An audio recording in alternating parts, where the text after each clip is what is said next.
Assalamualaikum warahmatullahi wabarakatuh. Yang saya hormati Bapak Kepala Sekolah SD Negeri Jabaan 1 Kecamatan Manding. Yang saya hormati rekan-rekan Bapak Ibu Guru SD Negeri Jabaan 1 sekaligus yang saya banggakan. Alhamdulillah kita bisa hadir di tempat ini memenuhi undangan saya dalam rangka diseminasi berbagi pemahaman budaya positif.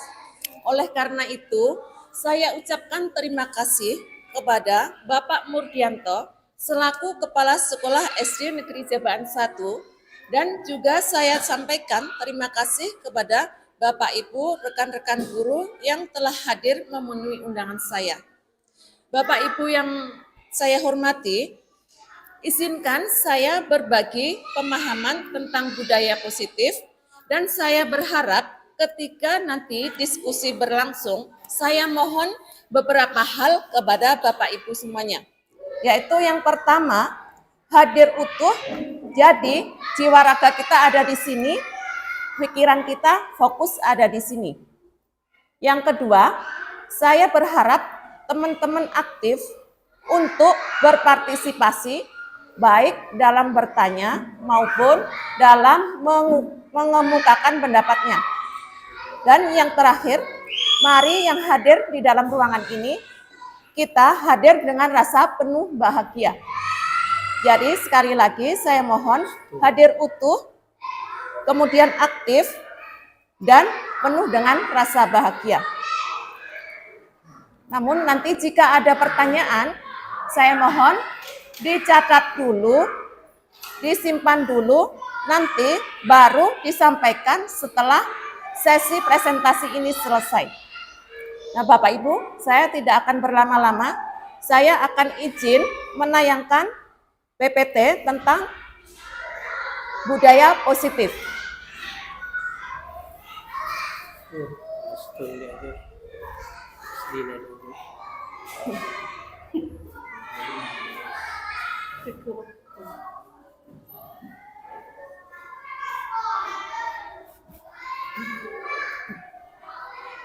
Nah, Bapak Ibu, apa yang ada di pikiran Bapak Ibu kalau mendengar kata-kata budaya positif? Budaya positif. Apa yang ada di pikiran Bapak Ibu? Kira-kira. Budaya itu apa budaya? Hasil kreasi atau karsa dari seseorang yang dipenjatakan dalam kehidupan sehari-hari. Ya bagus. Kan ada yang lain? Budaya positif. Misalkan budaya positif yang ada di sekolah kita. Ya, budaya positif itu kebiasaan baik yang ada di sekolah kita. Nanti mau membahas tentang itu.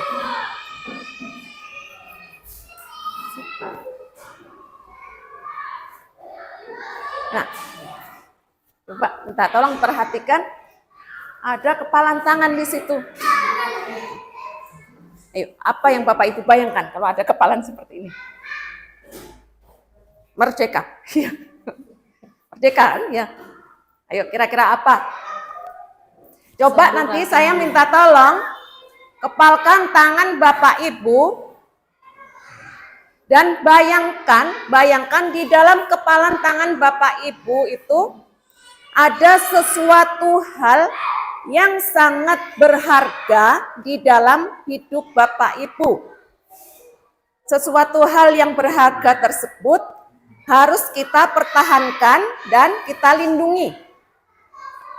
Tidak semua orang bisa tahu atau boleh tahu sesuatu hal berharga tersebut. Sudah bayangkan Bapak Ibu? Bayangkan hal yang paling berharga dalam hidup Bapak Ibu. Sekarang saya mau minta, ini tidak maksa, terserah Bapak Ibu, kalau boleh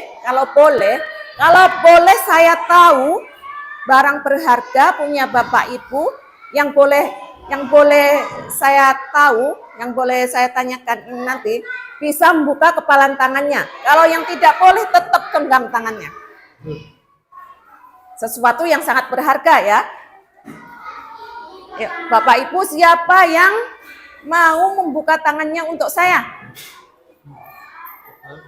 Tidak ada yang boleh ya, tidak ada yang boleh. Nah, berarti ini tahu maksudnya Bapak Ibu?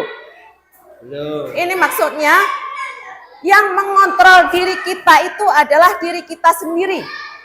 Kita tidak bisa dipengaruhi oleh orang lain.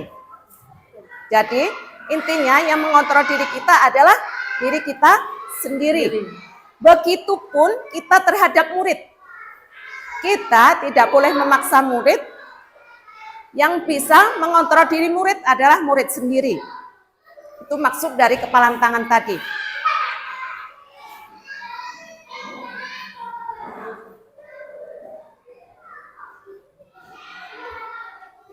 Selanjutnya, di sini ada pertanyaan pemantik, Bapak Ibu.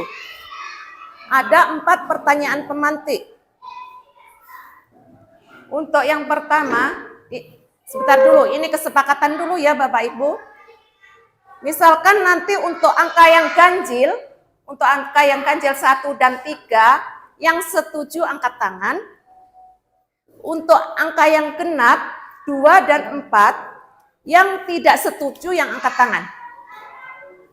Ya, sudah bisa dimengerti? Nah, sekarang pertanyaan pemantik pertama. Pemberian hukuman dapat mendisiplinkan siswa. Pemberian hukuman dapat mendisiplinkan siswa. Yang setuju tadi minta tolong angkat tangan. Siapa yang setuju? Mendisiplinkan dengan hukuman. Tidak ada yang setuju? Disiplin dengan hukuman? Iya. Ya. Pak Ripin, saya kunci ya jawabannya. Sekarang yang nomor 2. Pemberian hadiah atau reward bisa memotivasi siswa. Pemberian hadiah. Ya, setuju? Tidak setuju.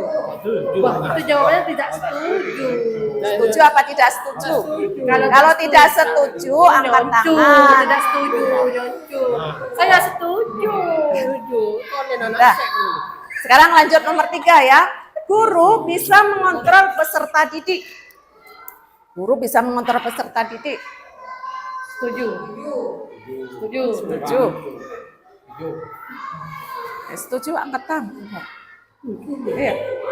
Terus selanjutnya nomor 4, seorang guru harus mampu memberikan solusi bagi siswanya. Setuju apa tidak? Seorang guru harus mampu memberikan solusi bagi siswanya. Setuju.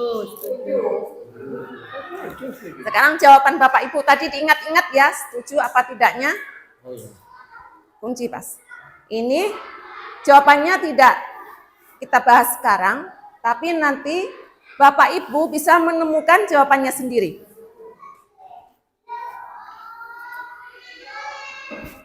Berikutnya untuk topik hari ini yang akan kita bahas yaitu yang pertama tentang disiplin positif dan nilai-nilai kebajikan universal.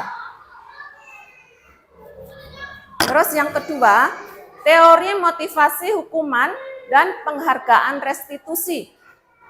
Untuk yang ketiga, tentang keyakinan kelas.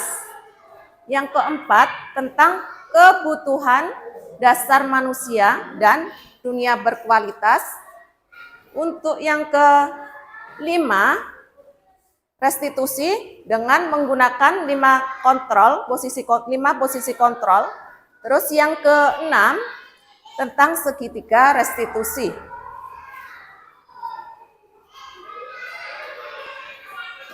Baik, Bapak Ibu. Di sini tentang perubahan paradigma belajar. Bagaimana seseorang bisa berubah dari paradigma stimulus respon pada pendekatan teori kontrol. Untuk stimulus respon itu paradigma yang lama. Kalau paradigma yang baru menggunakan teori kontrol. Nah, di stimulus respon realitas atau kebutuhan kita sama. Kita menganggap kebutuhan kita itu sama. Menganggap setiap orang sama. Kalau di teori kontrol, realitas atau kebutuhan kita berbeda. Selanjutnya, semua orang melihat hal yang sama. Tapi kalau untuk di teori kontrol, setiap orang memiliki gambaran yang berbeda. Untuk stimulus respon, kita mencoba mengubah orang agar berpandangan sama dengan kita. Sedangkan di teori kontrol, kita berusaha memahami pandangan orang lain tentang dunia atau tentang kita. Kalau di stimulus respon itu pokoknya intinya harus mengikuti kita. Kalau di teori kontrol itu kita serahkan kepada yang bersangkutan. Selanjutnya, stimulus respon, perilaku buruk dilihat sebagai suatu kesalahan. Kalau di teori kontrol, semua perilaku memiliki tujuan. Stimulus respon berikutnya, orang lain bisa mengontrol saya. Kalau di teori kontrol, hanya Anda yang bisa mengontrol diri Anda. Seperti tadi, seperti yang dicontohkan di depan tentang kepalan tangan yang tadi. Selanjutnya, stimulus respon selanjutnya, saya bisa mengontrol orang lain. Untuk teori kontrolnya, Anda tidak bisa mengontrol orang lain. Berikutnya, stimulus responnya, pemaksaan ada pada saat bujukan gagal. Misalkan kita membujuk orang, akhirnya kita memaksanya. Kalau di stimulus respon. Kalau di teori kontrol, terjadi kolaborasi dan konsensus menciptakan pilihan-pilihan baru. Dan yang terakhir, model berpikir menang atau kalah di stimulus respon. Kalau teori kontrol, model berpikir menang. Posisinya sama kalau di teori kontrol.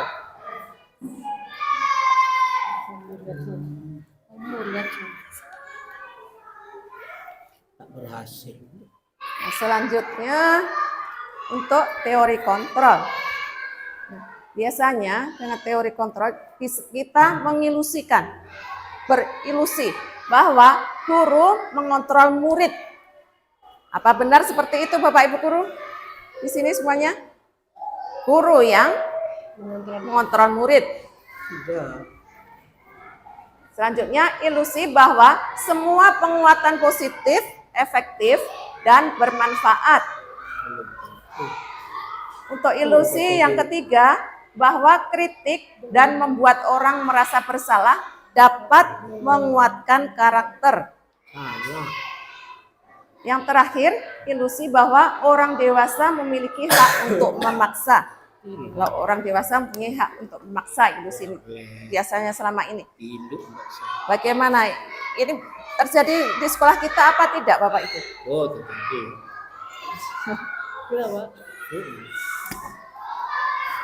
Selanjutnya makna kata disiplin di sini. Untuk disiplin, makna dari disiplin di sini, seseorang yang memiliki disiplin diri berarti mereka bisa bertanggung jawab. Intinya disiplin itu orangnya harus mempunyai rasa tanggung jawab. Memiliki disiplin diri berarti mereka bisa bertanggung jawab terhadap apa yang dilakukannya karena mereka mendasarkan tindakan mereka pada nilai-nilai kebajikan universal.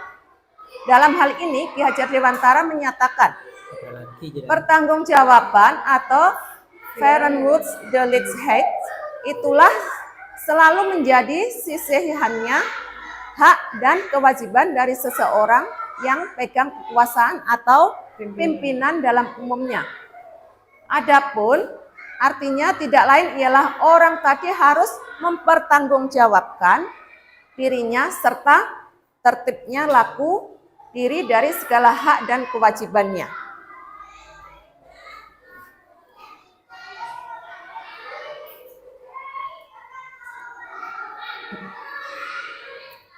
Selanjutnya makna-makna dari nilai kebajikan. nilai-nilai kebajikan adalah sifat-sifat positif manusia. Merupakan tujuan mulia yang ingin dicapai setiap individu. Seperti yang telah dikemukakan oleh Dr. William Glasser pada teori kontrol menyatakan bahwa setiap perbuatan memiliki satu tujuan.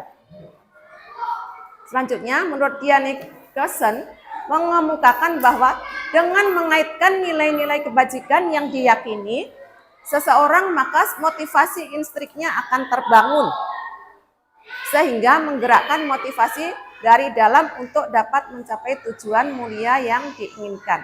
Nah, di sini timbul nilai atau motivasi intrinsik dari dalam diri masing-masing orang.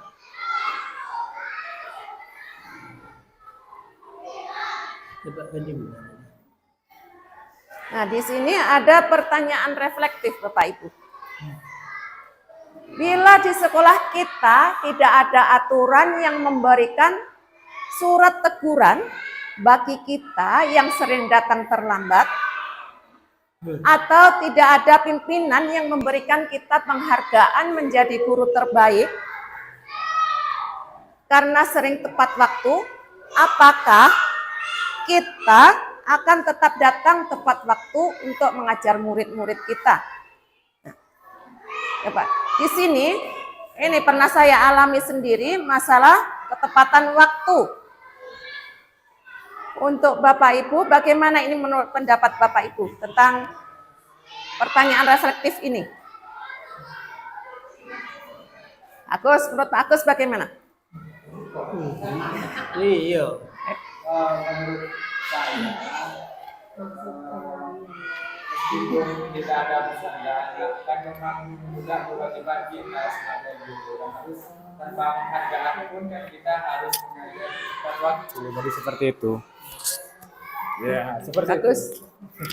Ayo untuk Bapak Ibu lainnya. Menurut Pak Supan. Menurut saya. Iya. Menurut saya itu tergantung kepada orangnya.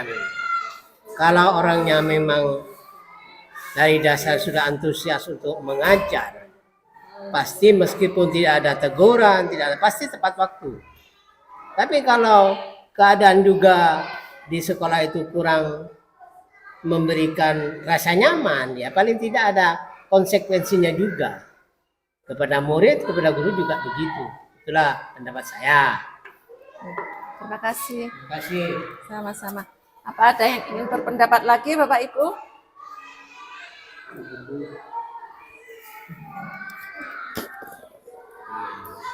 Ada? Sudah?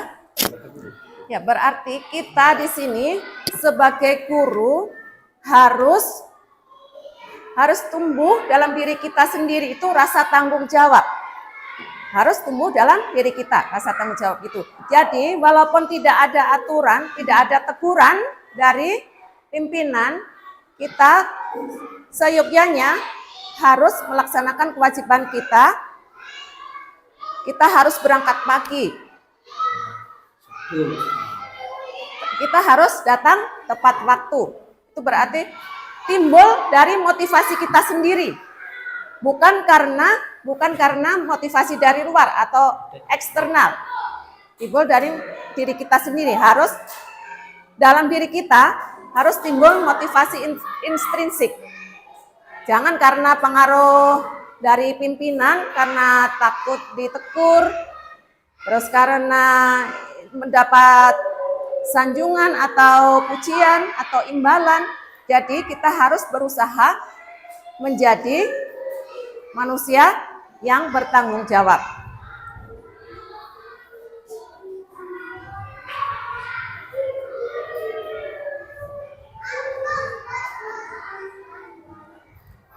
Di sini untuk kebutuhan dasar manusia, tentang kebutuhan dasar manusia itu ada 5. Kebutuhan untuk bertahan hidup. Bertahan hidup kita sebagai manusia kan biasanya ingin bertahan hidup. Apa yang kita lakukan kalau ingin bertahan hidup, Bapak Ibu? makan, terus minum, tidur. tidur, istirahat yang cukup. Kita butuh juga tempat tinggal. Tempat tinggal. Nah, kebutuhan dasar berikutnya yaitu nomor 2, kebebasan atau freedom, kebebasan. Kita ingin mandiri, memiliki pilihan sendiri, mencoba hal yang baru, mengendalikan arah diri kita sendiri. Itu freedom atau kebebasan. Jadi kita itu tidak ada yang mengatur. Tapi harus sesuai dengan budaya-budaya positif.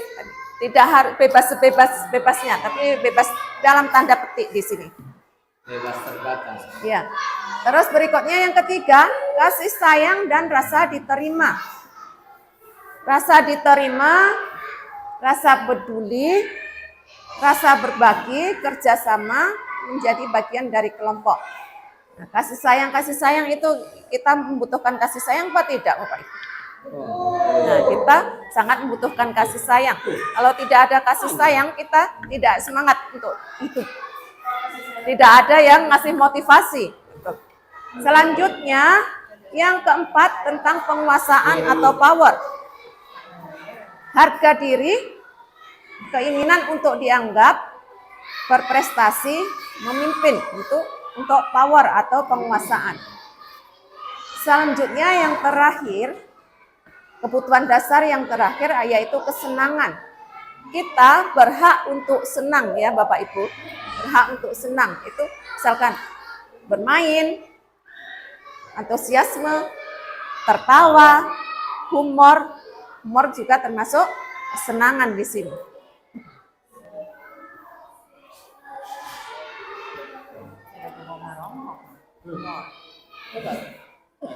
Sekarang tentang posisi, selanjutnya posisi kontrol restitusi.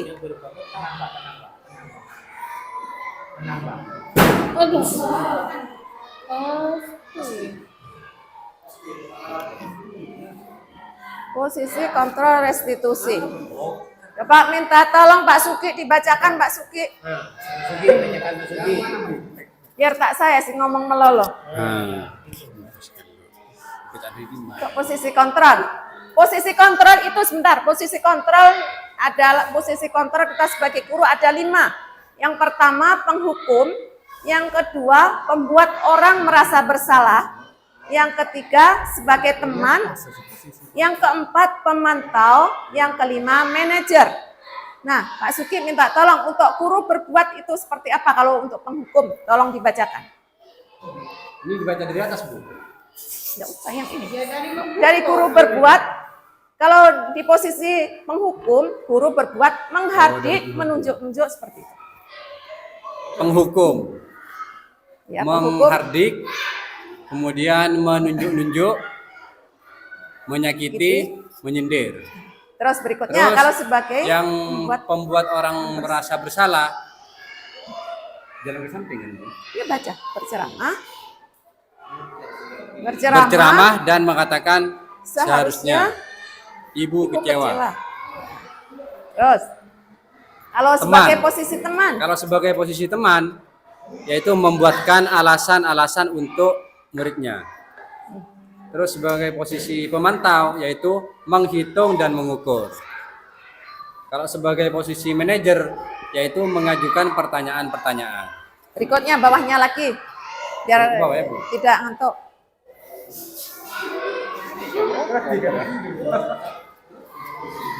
Terus Sebagai yang penghukum yaitu guru berkata yaitu kalau kamu tidak melakukannya, awas ya, rasakan. Kemudian kamu seharusnya sudah tahu.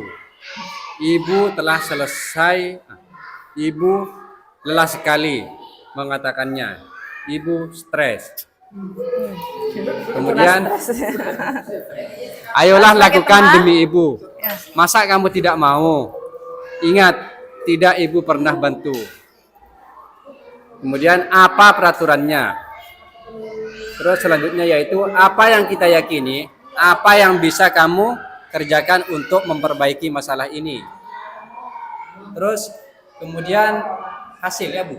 Ini hasil ya. Hasilnya lain sudah. Terima kasih. Ya. Sama-sama. Sekarang fusulis.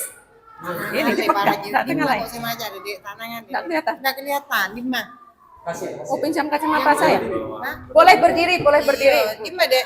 Dari mana? Hasil yang paling bawah. Oh. Itu hasil sebagai penghukum. Ya. Apa? Hasil belum ada bacaannya ya? Sudah, jangan. Memberontak, menyalahkan orang, lebih berbohong. Terus perbuatan orang merasa sabar, menyembunyikan, menyangkal, berbohong. Teman, ketergantungan. Cek tergantungan kan cegus. Pemantau, menyesuaikan diri bila diawasi. Manajer, menguatkan pribadi. Ya, terima kasih.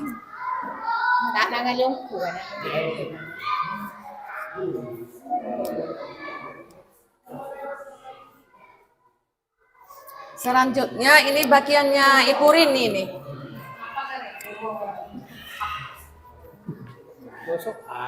Satu baris. Iya. Semuanya. Ke bawah. Ya. Pak Kapih. Kaitan dengan dunia berkualitas. Murid meletakkan guru di guru di luar dunia berkualitas. Murid meletakkan guru di dalam dunia berkualitas. Murid meletakkan guru di sebagai orang yang sangat penting di dunia berkualitas. Itu posisi teman nanti. Murid Berikutnya, meletakkan guru, posisi pemantau. Murid meletakkan guru. murid meletakkan guru, peraturan dan hukum di dunia berkualitas. Selanjutnya, Murid meletakkan sebagai dirinya manajer. sebagai individu yang positif dalam dunia berkualitas. Murid berkata, biarkan saja, nanti juga marah-marah lagi. Ya, kalau untuk penghukum itu posisi Ya. penghukum biasanya seperti itu murid. Selanjutnya, maafkan saya. Ini posisi merasa bersalah tadi. Akhirnya murid kan minta maaf kalau dalam posisi guru memposisikan murid untuk itu merasa bersalah tadi. Akhirnya murid meminta maaf. Minta maaf. Ya. Terus selanjutnya Selanjutnya, saya pikir bapak atau ibu teman saya, ternyata begitu. untuk posisi teman. Jika kita sebagai posisi teman, terus selanjutnya waktu itu gurunya tidak bisa membantu, akhirnya murid bisa mengatakan seperti itu. Saya pikir bapak ibu teman saya, ternyata begitu. Kecewa murid. Iya. Terus Selanjutnya, berapa banyak bintang yang saya harus peroleh? Berapa halaman yang harus saya tulis? nah, ini sebagai pemantau tadi. Selanjutnya, bagaimana caranya saya bisa memperbaiki keadaan? Kalau gurunya sebagai manajer, ya. Bagaimana caranya saya bisa memperbaiki keadaan? Jadi dia bisa timbul motivasi intrinsik dalam dirinya. Terus yang paling terakhir, Paling akhir, dampak pada murid nah, dampaknya mengulangi pada murid. kesalahan. Nah, jika menggunakan kita sebagai posisi penghukum, murid akan sering mengulangi kesalahannya. Merasa rendah diri. Nah, murid kalau itu merasa Merasa bersalah, berat. akhirnya merasa rendah diri. Lemah, tidak mandiri, tergantung. Nah, itu sebagai posisi teman. Soalnya kita sebagai guru sering membantu atau memberi solusi kepada murid. Akhirnya murid jadi lemah, tidak mandiri dan Tergantung merasa pada tergantung. Ya, selanjutnya Menitik beratkan pada saksi atau hadiah untuk dirinya.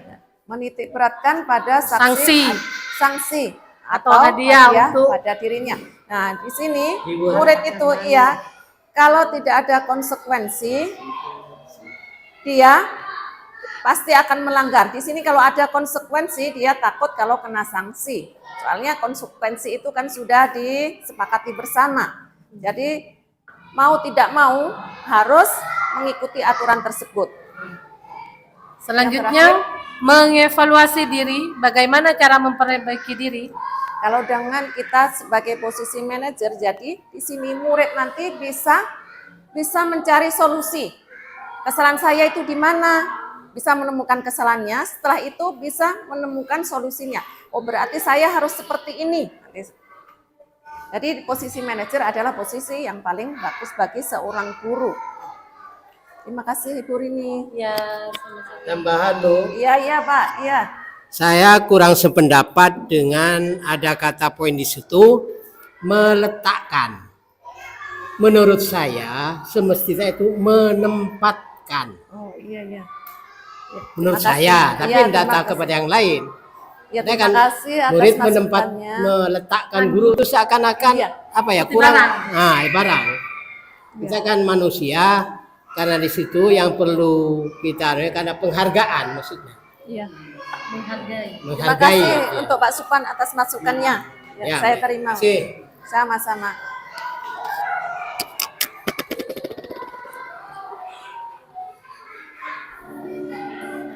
Nah, di sini ada video. Mohon Bapak Ibu tolong diamati video ini.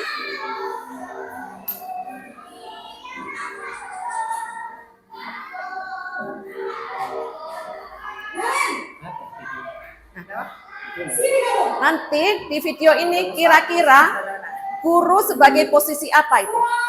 Memposisikan dirinya sebagai apa? Ya, tunggu. Tunggu. Murid udah cerdas ya.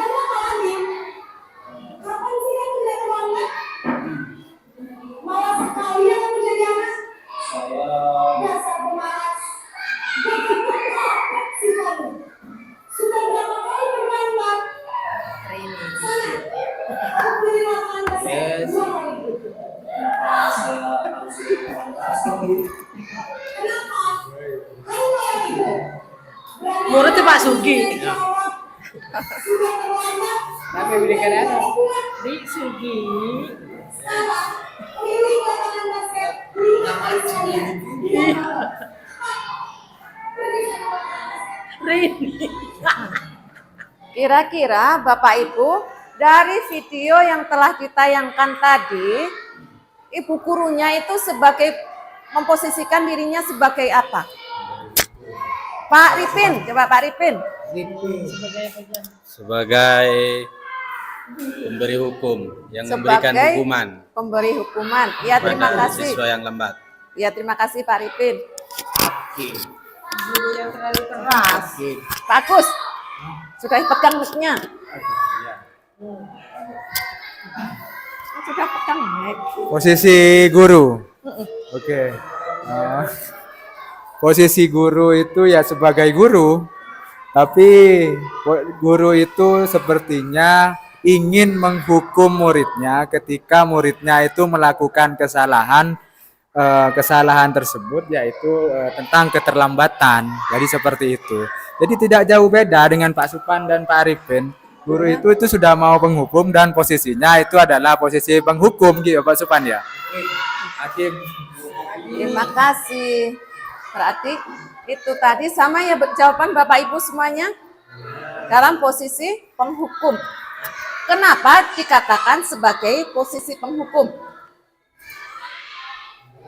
Nah, ini terbukti dengan nada suaranya tadi, nada suaranya tinggi, bahasa tubuhnya, mata melotot, bisa dengan melotot kalau kaki kiri ke siswanya, dan jari menunjuk-nunjuk.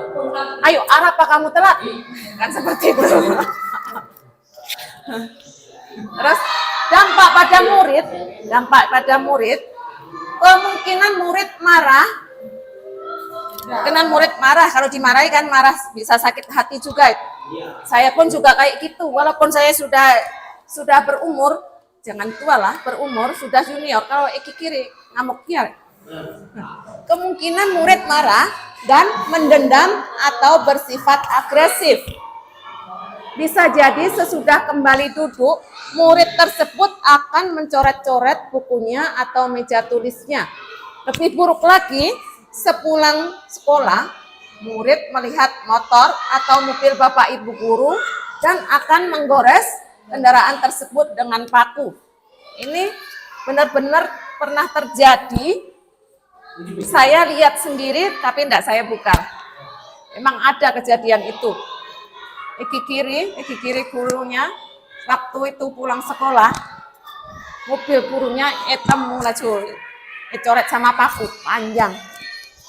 Itu buktinya kalau kita sebagai guru sebisa mungkin jangan memposisikan sebagai penghukum karena bisa membuat anak didik kita merasa sakit.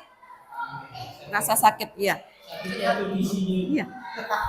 Ini saya sendiri kadang juga masih memposisikan seperti itu. Iya. Makanya ini saya berbagi pengalaman yang saya dapatkan supaya kita membudayakan budaya yang positif. Iya. Ini masih terjadi di sekolah kita apa tidak, Bapak Ibu kira-kira? Iya, masih ada. Untuk video selanjutnya.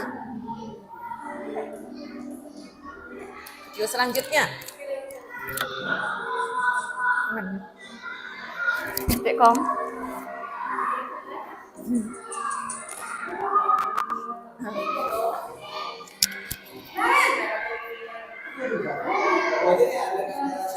Siapa Marinanya? Banyak jadi suruh. Ini posisinya urut seperti tadi. Tadi penghukum, setelah penghukum. Nah, kenapa?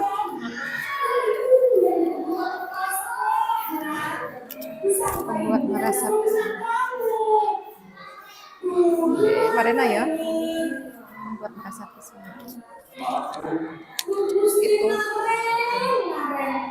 Kamu suka ada ibu guru kepala sekolah. Terus sekarang ibu harus tulis apa ini di buku absen? Ini kan sudah sering terlambat loh. Ibu harus apa coba? Maaf sekali. Ya sudah, lain kali jangan bikin susah lagi ya nak ya. Ini tidak akan boleh lagi dalam begini terus. Bisa jantungan kalau ibu tegur bapak kepala sekolah. Sama cepat kelas. Maaf ya Bu, maaf sekali. Nah, untuk video yang kedua, kira-kira ibu guru memposisikan dirinya dalam posisi apa? Aduh, Bapak Ibu, ada yang tahu? Saat Taufik? Rasa bersama. Menurut saya, ibu guru memposisikan sebagai teman, memposisikan dirinya sebagai teman karena dari bahasa yang saya dengar, yang saya amati, itu tidak begitu dengan cara yang marah kepada siswa, tetapi sudah mulai ada bahasa-bahasa yang tidak begitu kasar. Mungkin seperti itu menurut saya. Ya, terima kasih. Buat Purini? Ayo, Purini sekarang. Posisinya apa? Oh, iya. Tidak ada. Pak Suki. Sekarang Pak Suki saja. Ayo ini. Sama dengan yang pendapat dengan Salah. Mama rasa bersalah. Oh iya. Ini murid yang paling aktif ini. Ya, Bapak. Ini saya pegangkan. Menurut saya, Bu, guru itu memposisikan dirinya supaya anak itu merasa bersalah. Ya. Itu menurut saya. Karena dari tingkat pembicaraannya sudah mengulang-ulang merasa masih tak dihiraukan oleh anak gitu. Jadi anak itu akan merasa bersalah, Bu. Iya. Tuh. Ya, terima kasih. Sama-sama, Bapak. Bapak, kita lihat apa memang benar, yang mana semuanya sebenarnya betul. Pada posisi ini, posisi merasa bersalah. Pada posisi ini biasanya guru akan bersuara lebih lembut, suaranya tadi lebih lembut. Membuat rasa bersalah akan menggunakan keheningan yang membuat orang lain merasa tidak nyaman, merasa bersalah atau rendah diri. Dampak pada anak atau dampak pada murid, murid akan merasa bersalah. Seperti tadi kan minta maaf berulang-ulang. bersalah telah mengecewakan ibu atau bapak gurunya. Murid akan merasa menjadi orang yang gagal dan tidak sanggup membahagiakan orang lain. Kadangkala sikap seperti ini lebih berbahaya daripada sikap penghukum karena emosi anak akan tertanam rapat di dalam murid menahan perasaan. Jadi di sini anak bahasa Maduranya ngampet ya, dipendam. Akhirnya ini lebih berbahaya. Iya. Ngampet.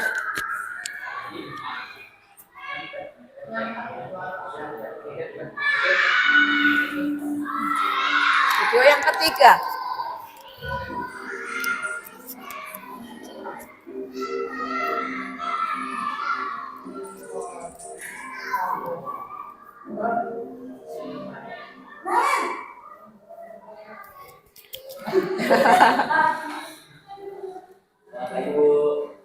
Wah, sudah jam berapa ini, Nak? Terlambat lagi ya, sayang. Iya Bu, habis saya belum bangunkan saya Bu. Kamu malah menyalahkan ibu kamu. Apa kejadian? Iya, kamu malah menyalahkan ibu kamu. Kok terlambat sih? Iya Bu, saya memang terlambat bangun tadi. Jadi biarpun saya kencang, tetap tunjar Bu. Ya sudah sana. Nanti lain kali larinya lebih kenceng lagi ya. Biar gak terlambat lagi. Bikin seneng ibu. Demi ibu. Bisa kan? Bisa lah Bu.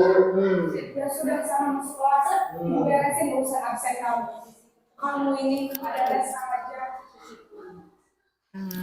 Ayo Bapak Ibu, siapa yang mau berpendapat? Kita caca sekali siapa ini? Mau sana. Oh, ke sana. Pak Johar, ayo. Ayo maju, ayo.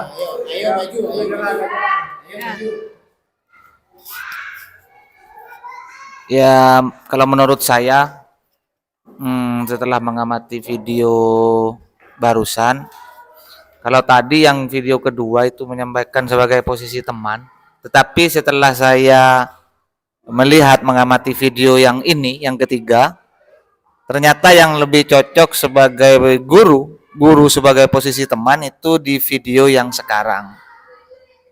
Kalau menurut saya, karena yang saya tangkap dari bahasa guru tersebut kepada siswanya itu lebih condong dengan gaya-gaya bahasa yang mengarah ke pertemanan, ke bahasa-bahasa teman. Mungkin seperti itu, Bu, menurut saya.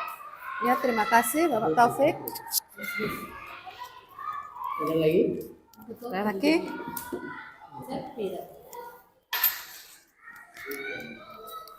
Coba kita lihat ya, apa betul sebagai posisi teman. Nah, posisinya sebagai penghukum pertama, terus kedua posisi sebagai merasa bersalah, orang merasa bersalah. Posisi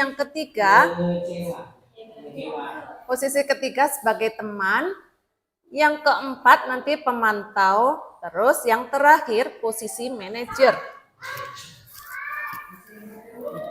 Di sini guru pada posisi ini tidak akan menyakiti murid. Kalau posisi teman tidak akan menyakiti murid, namun akan tetap berupaya mengontrol murid melalui persuasi. Posisi teman pada guru bisa negatif ataupun positif. Positif di sini berupa hubungan yang baik yang terjalin antara guru dengan murid. Sedangkan untuk posisi yang negatif, di posisi teman adalah bila suatu saat guru tersebut tidak bisa membantu murid dalam hal ini, maka murid akan merasa kecewa dan berkata, murid merasa dikecewakan dan tidak mau lagi berusaha. Murid akan merasa senang, iya, jadi ketergantungan kalau kita memposisikan sebagai teman. Murid akan merasa senang dan akrab dengan guru. Ini termasuk dampak yang positif. Hanya saja di sisi negatif, murid menjadi tergantung pada guru tersebut. Bila ada masalah, dia merasa bisa mengandalkan guru tersebut untuk membantunya. Video selanjutnya. Videonya banyak ini.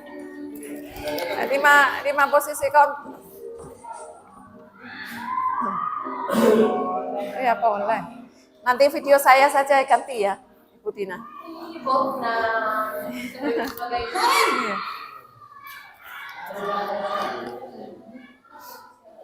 Selamat pagi, Bu. Nah, Ren, apa peraturan sekolah kita tentang jam berapa kita harus masuk sekolah, Nak? Kita harus di sekolah jam 7, Bu. Iya, betul. Sekarang sudah jam 7.20. Kemarin sudah tahu konsekuensinya jika terlambat hadir. Paham, Bu. Saya harus tinggal kelas pas jam istirahat selama 20 menit. Iya, benar. Konsekuensinya demikian. Jadi nanti jam 9.30 pas istirahat, kamu harus tinggal di kelas, kerjakan tugas tambahan untuk ketertinggalan kamu, ya? Baik, Bu.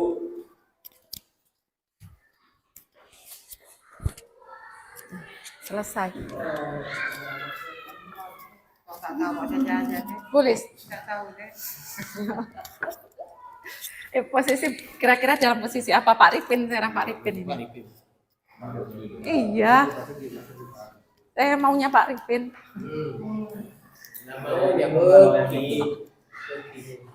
Posisi Posisi apa? apa tadi sing keempat? Pemantau. Iya. Pemantau. Guru sebagai posisi pemantau. Guru sebagai posisi pemantau. Ya. Terima kasih Pak Ripin.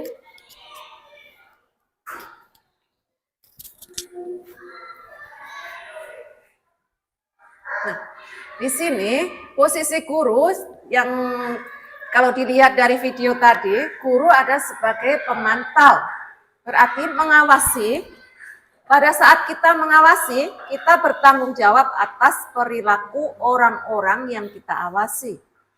Posisi pemantau berdasarkan pada peraturan-peraturan dan konsekuensi. Murid memahami konsekuensi yang harus dijalankan karena telah melanggar salah satu peraturan sekolah. Guru tidak menunjukkan suatu emosi yang berlebihan, menjadi marah atau membuat merasa berbuat bersalah. Kalau di sini guru tidak marah-marah dalam posisi pemantau.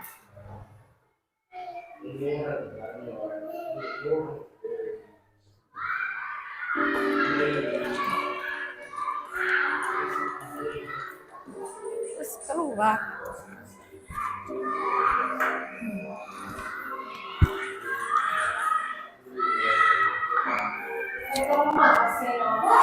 Ada ya? Posisinya lecet. Selamat pagi, Bu. Selamat pagi, Ren. Maaf, Bu. Saya terlambat. Iya, sekolah masuknya jam 7, sekarang sudah jam 7.20. Jadi sekarang bagaimana ini, Ren? Maaf, Bu. Saya lupa alarm saya semalam. Baiklah, menurut kamu, keyakinan sekolah yang mana yang perlu kamu tingkatkan? Menghargai diri sendiri dan orang lain mungkin, ya, Bu. Setuju. Jadi, apakah kalian meyakini prinsip saling menghormati tersebut? Iya, Bu. Saya meyakininya. Apakah kalian bersedia memperbaiki masalah keterlambatan ini? Bersedia, Bu. Bagaimana kamu akan perbaiki masalah keterlambatan ini? Saya akan coba untuk tidak lupa menyetel alarm saya, Bu. Baik, kalau makan untuk menyetel alarm di rumah, ada orang yang kira-kira bisa bantu mengingatkan tidak? Ada, Bu. Kakak saya, Kak Emma. Ada lagi selain Kak Emma? Selain Kak Emma, ada ibu saya. Baik, jadi yang mengingatkan kalian adalah Kak Emma dan ibu kamu, ya? Kira-kira akan mulai alarm kapan nih, Naren? Setelah pulang sekolah, akan segera saya lakukan. Baik, jadi Naren akan setel alarm untuk bangun besok pagi dan akan diingatkan oleh kakak dan ibu dan Naren ya. Ada lagi yang mungkin perlu dilakukan, Naren? Agar tidak terlalu banyak. Baik, terima kasih untuk kerjasama kamu. Sekarang kamu perlu kembali ke kelas untuk belajar. Nah, ini dari video terakhir ini, kira-kira Ibu Guru sebagai posisi apa di sini? Coba bukom.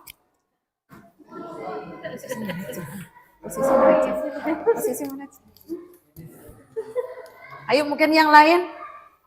Burini lagi. Guru sebagai posisi manajer. Iya, sebagai posisi manajer. Mari kita lihat keterangannya. Betul apa salah kira-kira manajer? Betul apa lopot? Betul apa lopot? Nah, tadi posisi yang terakhir yaitu sebagai posisi manajer. Adalah posisi di mana guru berbuat sesuatu bersama dengan murid, mempersilahkan murid, mempertanggungjawabkan perilakunya, mendukung murid agar dapat menemukan solusi atas permasalahannya sendiri. Jadi fokus ada pada murid, bukan untuk membahagiakan guru atau orang tua. Coba selanjutnya dibaca Pak Suki. Dari mana, Bu? Dari murid. Murid 5 murid jenak. Jadi fokus. Fokus ada murid. Fokus. Oh ya, Bu. Fokus, Pak. Fokus ada pada murid, bukan untuk membahagiakan guru atau orang tua. Murid sudah mengetahui adanya suatu masalah dan sesuatu perlu terjadi. Guru akan mengembalikan tanggung jawab pada murid untuk mencari jalan keluar permasalahannya, tentu dengan bimbingan guru. Terima kasih, Bu. Saya permisi Sama-sama, ke terima kamar kecil kasih. ya, Bu. Ya, silakan. Jangan malam ya.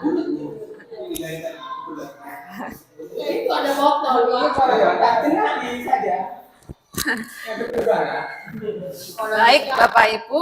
Nah, kira-kira dari 5 posisi tadi, posisi mana yang paling ideal? Posisi yang paling ideal yang bisa diterapkan di sekolah menurut Bapak Ibu. Posisi Bersiti teman. ini ya Pak. Sudah. Kalau menurut saya di posisi manajer. Iya.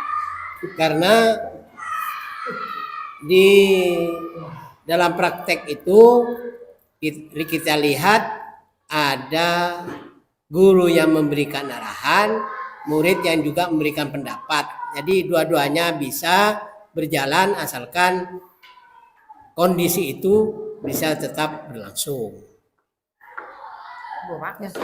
Terima kasih. Memang idealnya kita sebagai guru harus memposisikan diri sebagai manajer. Mengapa seperti itu? Karena kalau kita memposisikan diri sebagai manajer, murid bisa mengetahui kesalahannya sendiri, mengetahui letak kesalahannya, dan setelah itu murid bisa mencari solusinya sendiri. Jadi dalam diri murid timbul motivasi intrinsik, bukan motivasi dari luar, bukan ekstrinsik. Seperti itu, Bapak Ibu. Bapak Ibu biar tidak ngantuk, ayo saya minta tolong Bu Rini untuk memimpin ice breaking. 1 ditambah 1. Harus ke depan. Iya, Bu Rininya di sini. Mic-nya Bu. Nah, Mic-nya Bu. biar tak kasar. Pegang. Taruh di sini dulu. Ya.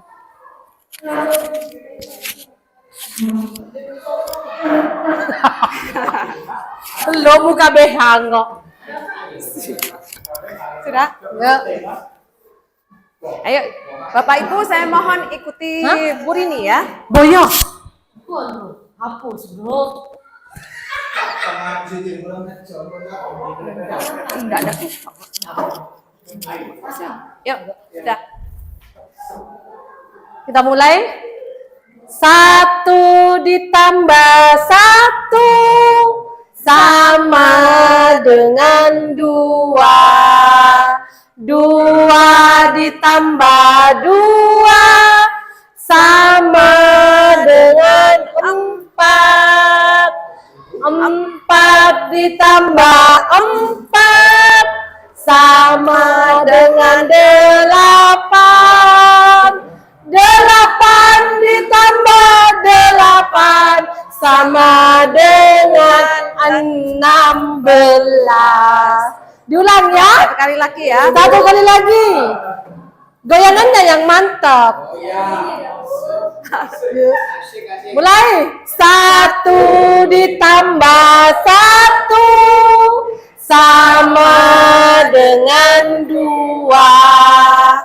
2 ditambah 2 sama dengan 4.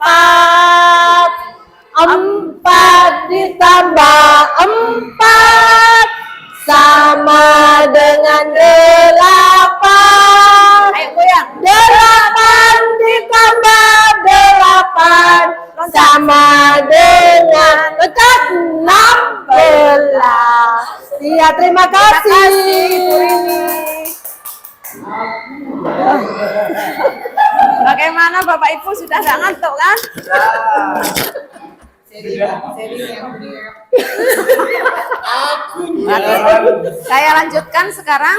Ngantuknya kan sudah hilang. Nah, sekarang tentang keyakinan kelas. Mana mic-nya ya? Siapa yang mau membantu saya membacakan ini? Ya Pak Ripin.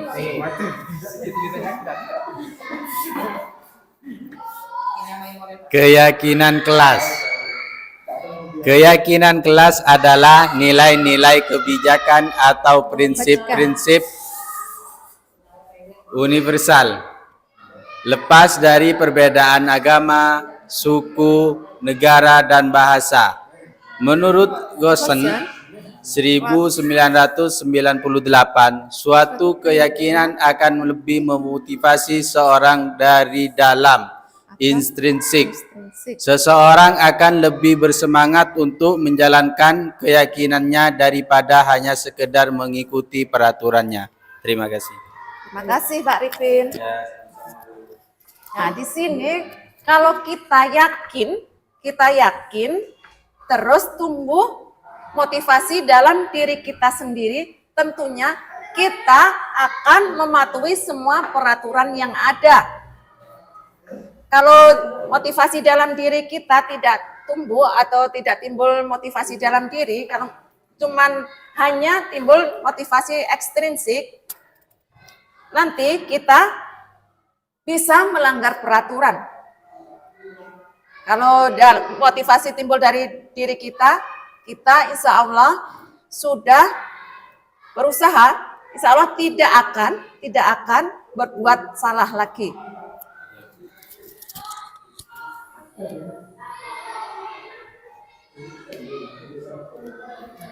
Keyakinan kelas. Mengapa keyakinan kelas? Mengapa tidak peraturan kelas? Mengapa tidak peraturan kelas yang kita buat? Kalau menekankan pada keyakinan, seseorang akan lebih memotivasi seseorang dari dalam. Seseorang akan lebih tergerak dan bersemangat untuk menjalankan keyakinannya daripada hanya sekedar mengikuti serangkaian peraturan tertulis tanpa makna. Murid-murid pun demikian.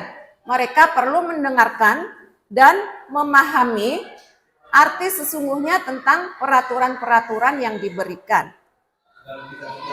Apa nilai-nilai kebajikan di balik peraturan tersebut? Baru sekarang tentang keyakinan kelas, yaitu mengapa keyakinan kelas, mengapa tidak berperaturan kelas saja. Menekankan pada keyakinan seseorang akan lebih memotivasi seseorang dari dalam. Seseorang akan lebih tergerak dan bersemangat untuk menjalankan menjalankan keyakinannya. Daripada hanya sekedar mengikuti serangkaian peraturan tertulis tanpa makna, murid-murid pun demikian. Mereka perlu mendengarkan dan memahami arti sesungguhnya tentang peraturan-peraturan yang diberikan. Apa nilai-nilai kebajikan di balik peraturan tersebut, apa tujuan utamanya, dan menjadi tidak tertarik atau takut sehingga hanya sekedar mengikuti serangkaian peraturan-peraturan yang mengatur mereka tanpa memahami tujuan mulianya. Jadi di sini keyakinan kelas itu lebih bermakna atau lebih penting bagi siswa daripada peraturan kelas. Sesuai dengan tadi yang sudah saya jelaskan tadi.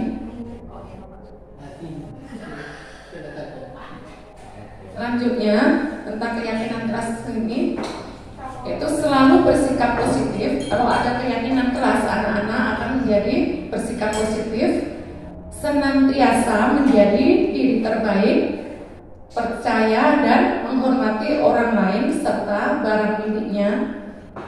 Selanjutnya, berkomitmen terhadap setiap tugas dan senantiasa membantu.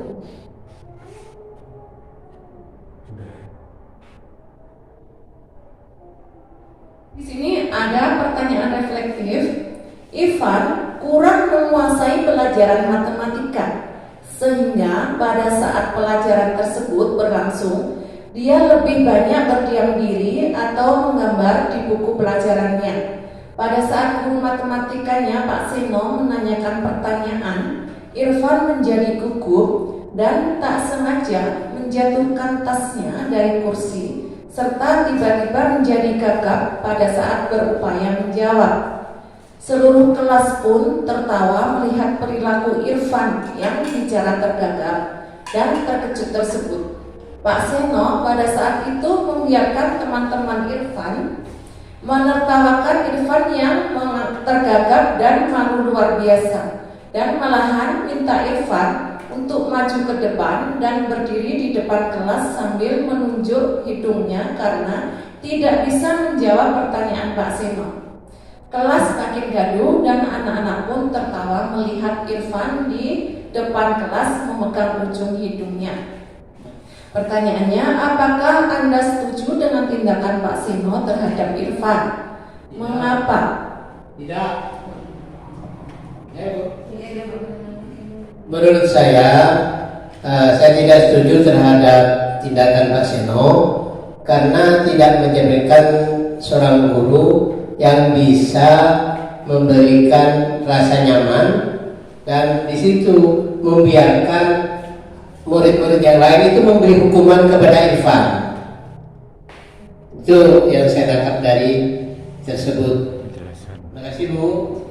Ya, terima kasih untuk Pak Supan. Iya, betul sekali. Di sini tindakan Pak Seno itu kurang tepat karena siswa di situ dibuat malu di depan teman-temannya. Dan di sini Pak Irfan juga menggunakan kata-kata yang tidak pantas juga. Akhirnya anak-anak menjadi malu. Dan selanjutnya pertanyaan kedua, menurut Anda tindakan Pak Seno terhadap Irfan adalah sebuah hukuman atau konsekuensi? Mengapa? Kira-kira apa Bapak? Kalau seperti itu tadi. Itu tadi kan tidak ada kesepakatan sebelumnya, tidak ada kesepakatan. Berarti masuk ke apa? Apa hukuman atau konsekuensi? Bagus.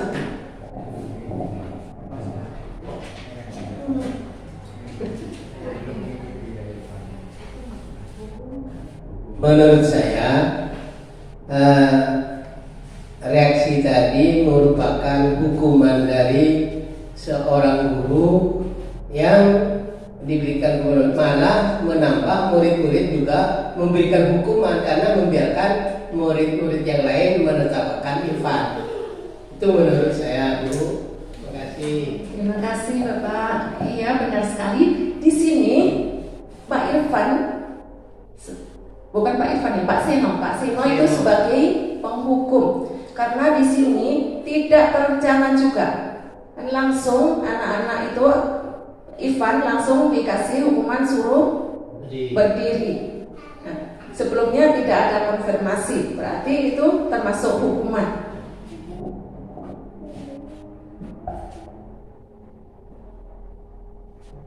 Di sini apa hukuman itu? Hukuman bersifat tidak terencana atau tiba-tiba anak atau murid tidak tahu apa yang akan terjadi dan tidak dilibatkan. Hukuman bersifat satu arah dari pihak guru yang memberikan dan murid hanya menerima suatu hukuman tanpa melalui suatu kesepakatan atau pengarahan dari pihak guru, baik sebelum atau sesudahnya. Hukuman yang diberikan bisa berupa fisik maupun psikis. Murid atau anak disakiti oleh suatu perbuatan atau kata-kata, seperti pertanyaan yang barusan itu. Selanjutnya, apa konsekuensi? Konsekuensi sudah terencana atau sudah disepakati. Nah, itu bedanya dengan yang hukuman tadi. Kalau hukuman baru terencana, kalau konsekuensi sudah terencana. Sudah dibahas dan Selanjutnya, proses 3 tahapan tersebut, tahapan yang tadi di seketika restitusi itu didasarkan pada prinsip-prinsip utama dari teori kontrol, yaitu untuk langkahnya yang pertama menstabilkan identitas. Teori kontrolnya, kita semua akan melakukan hal yang terbaik yang bisa kita lakukan. Untuk langkah yang kedua, validasi tindakan yang salah. Teori kontrolnya yaitu semua perilaku memiliki alasan. Dan yang ketiga adalah untuk langkahnya menanyakan keyakinan. Sedangkan teori kontrolnya kita semua memiliki motivasi internal. Nah, Bapak Ibu, itulah tentang segitiga restitusi. Nanti akan saya tampilkan video yang telah saya buat bersama anak-anak didik saya di dalam kelas. Selamat pagi Bu Anis. Selamat pagi Mahfud. Ayo silakan duduk.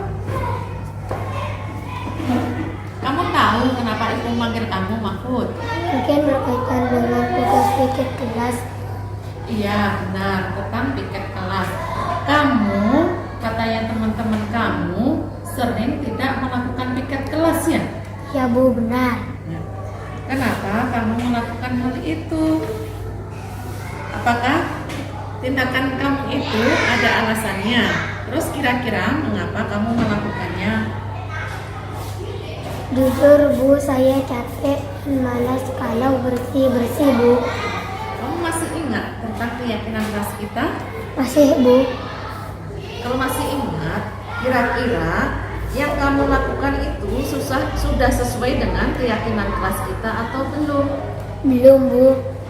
Keyakinan kelas yang mana coba? Tidak menjaga kebersihan kelas dan membuang sampah dengan benar Bu. Ya, ternyata kamu tahu. Lalu, apakah yang akan kamu lakukan supaya kamu tidak melanggar keyakinan kelas lagi? Pertama, saya minta maaf karena tidak melakukan piket kelas. Kedua, saya akan mematuhi jadwal piket kelas Bu dengan cara menyapu membuat mulai sekarang, tentunya dengan disesuaikan dengan jadwal piket saya sendiri Bu. Baik, Ibu apresiasi untuk tanggung jawab kamu dan kamu boleh kembali beristirahat lagi.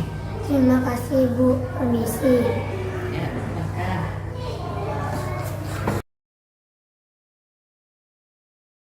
Mahfud, kamu tahu kenapa dipanggil Ibu ke sini? Tidak Bu.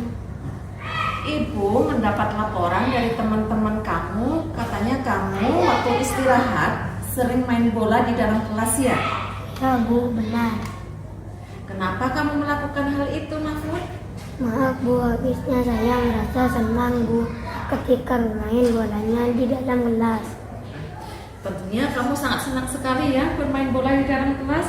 Nah, apakah yang kamu lakukan itu sesuai dengan keyakinan kelas kita? Tidak Bu, soalnya saya mengganggu teman dan membuat teman-teman jadi emosi. Kamu masih ingat tentang keyakinan kelas kita? Kira-kira keyakinan kelas apa yang belum kamu terapkan? Ya Bu, saya masih ingat. Itu tidak melakukan perundungan atau perilaku yang menyakiti fisik maupun emosional teman kelas.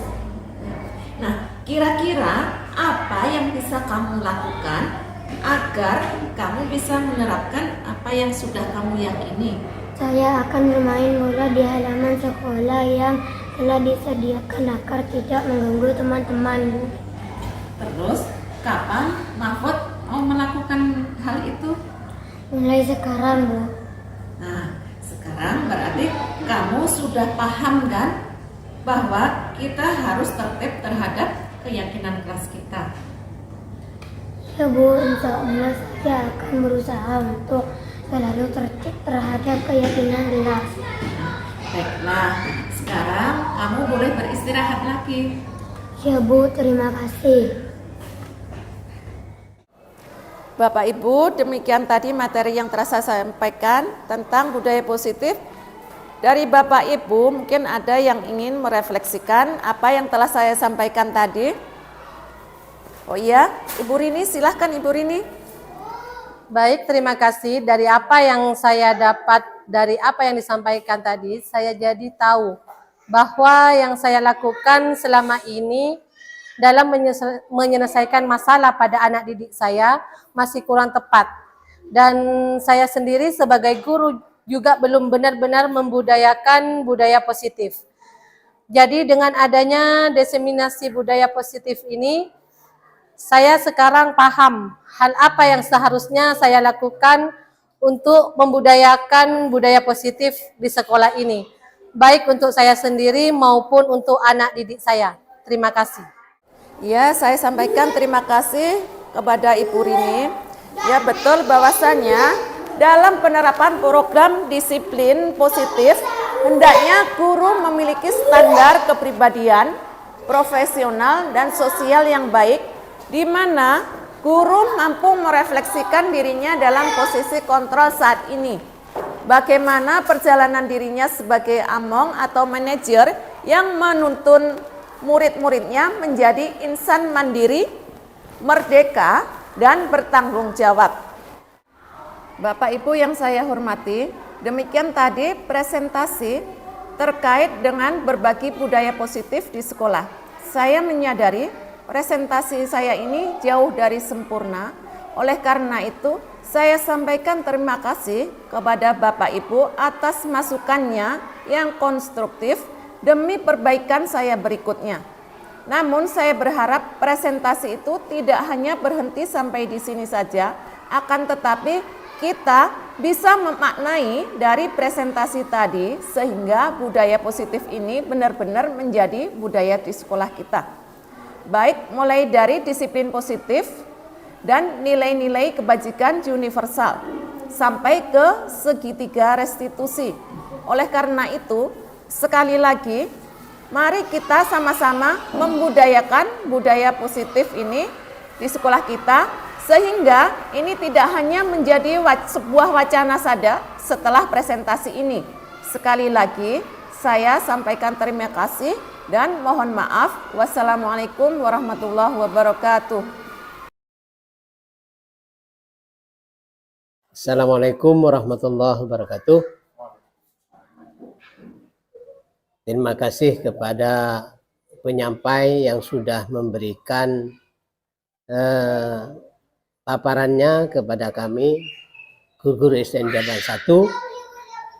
Saya akan menyampaikan hasil penyampaian tadi menurut hasil dari pengamatan saya.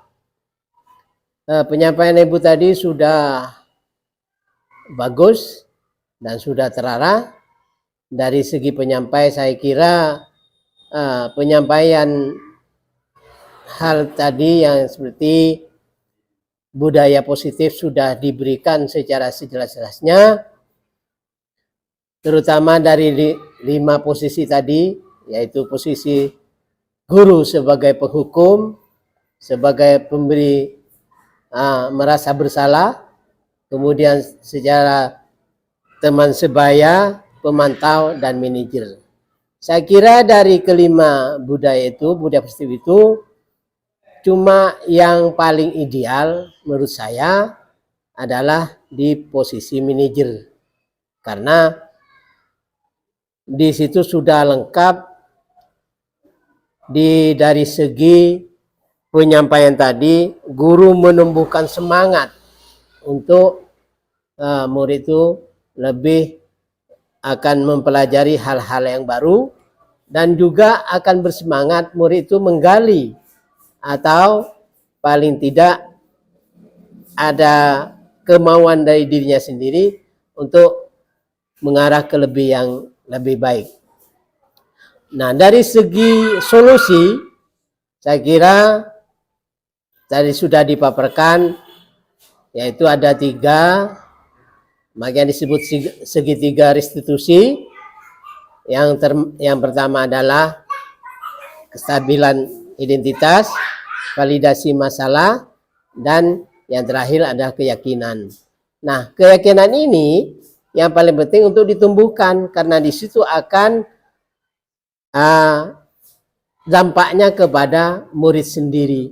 Murid akan lebih bisa memberikan masalah yang dia lakukan, juga dapat memberikan solusi terhadap masalah yang dia hadapi.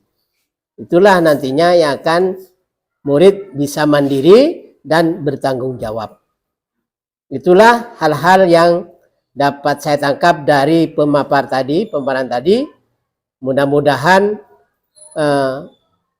kegiatan ini akan berlanjut dan bisa kita memilih dan memilah budaya-budaya positif tadi, yang mana yang kurang lebihnya itu ada di situ semuanya, cuma kita akan memilih yang paling ideal untuk diterapkan di sekolah kita ini. Mungkin inilah penyampaian saya, mudah-mudahan ke depan akan lebih sinergi lagi dan lebih berkompeten lagi. Terima kasih. Assalamualaikum warahmatullahi wabarakatuh. Baik, tadi kalian sudah membaca doa bersama. Nah, di tahun ajaran baru ini, di awal pembelajaran, mari kita membuat kesepakatan kelas ya, membuat keyakinan kelas. Nanti hal-hal apa yang harus kita lakukan demi kebaikan kita. Nanti kalian membuatnya di kertas yang sudah dibagikan sama ibu barusan ya. Tulis kira-kira keyakinan kelas apa yang kamu inginkan. Ya, keyakinan kelas yang kamu inginkan. Nanti kalau sudah selesai, tempel di papan tulis. Pakai isolasi yang ini di bawah ibu, ya. Sudah paham apa belum? Nanti keyakinan kelas itu untuk kebaikan kelas kita, supaya kita bisa berbuat disiplin, ya. Kita membudayakan budaya positif ya, untuk membudayakan budaya positif di dalam kelas kita. Nah, sudah siap? Nah, ayo silahkan ditulis apa yang kalian inginkan nanti. Hal-hal baik apa yang kamu inginkan.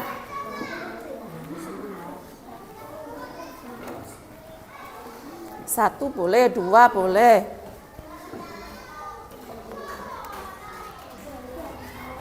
Apa tadi? Tentang ya kebersihan kelas boleh. 2 boleh, 1 boleh, terserah. Apa tentang kebersihan kelas atau tentang baju, harus pakai seragam ke sekolah, harus datang tepat waktu, seperti itu ya. Apa harus datang tepat waktu, apa jangan itu, harus pakai baju seragam.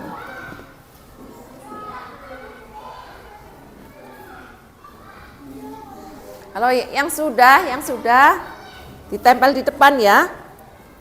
Ada yang sudah? Saling menghargai teman itu bisa kan. Biar tak tukar. Bisa, Roni sudah. Kalau sudah tempel di depan ya.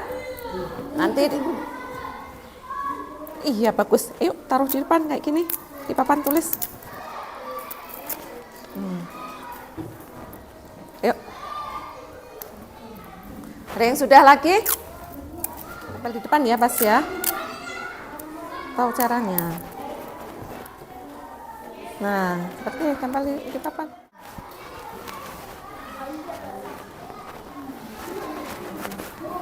Sudah, ya solasinya. Selesai. Yuk.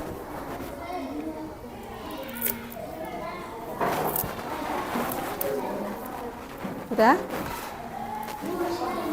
Yuk, bawa sini. Yang sudah tempel ya. Amat. Ini Kafa. Sudah tempel. Sip. Yuk. Sudah belum?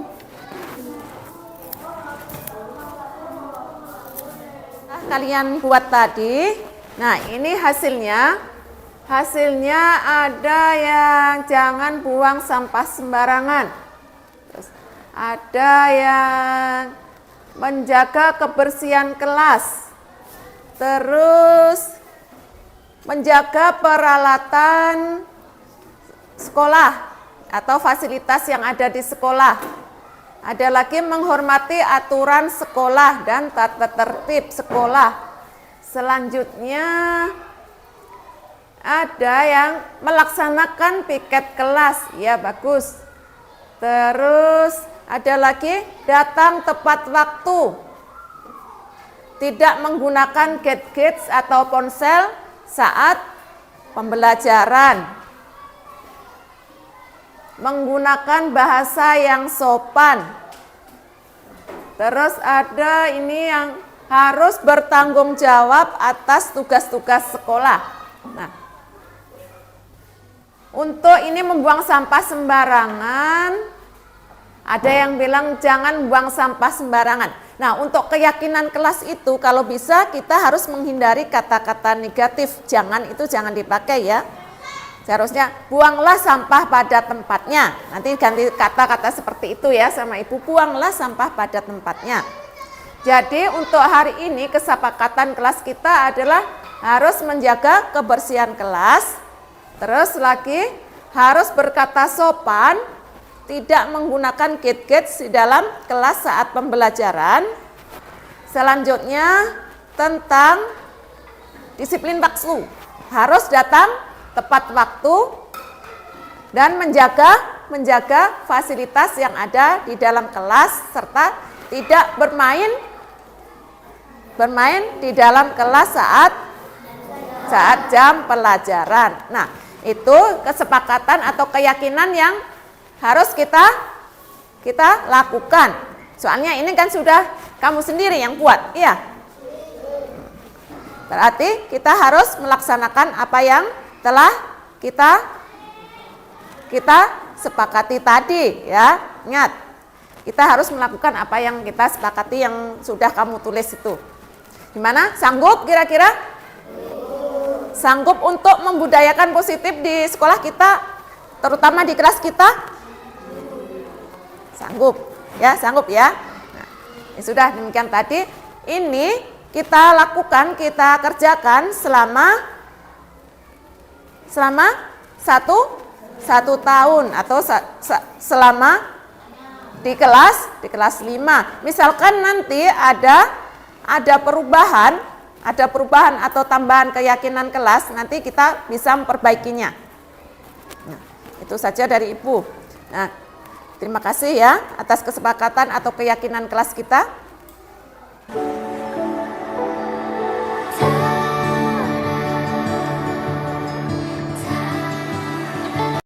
Assalamualaikum warahmatullahi wabarakatuh.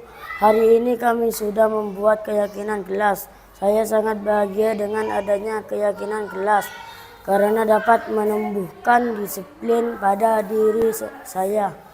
Wassalamualaikum warahmatullahi wabarakatuh. Assalamualaikum warahmatullahi wabarakatuh. Alhamdulillah dengan adanya keyakinan kelas saya sangat senang karena bisa saling menghargai. Wassalamualaikum warahmatullahi wabarakatuh. Ama bende vazgeçmek yoktu, bitmedi.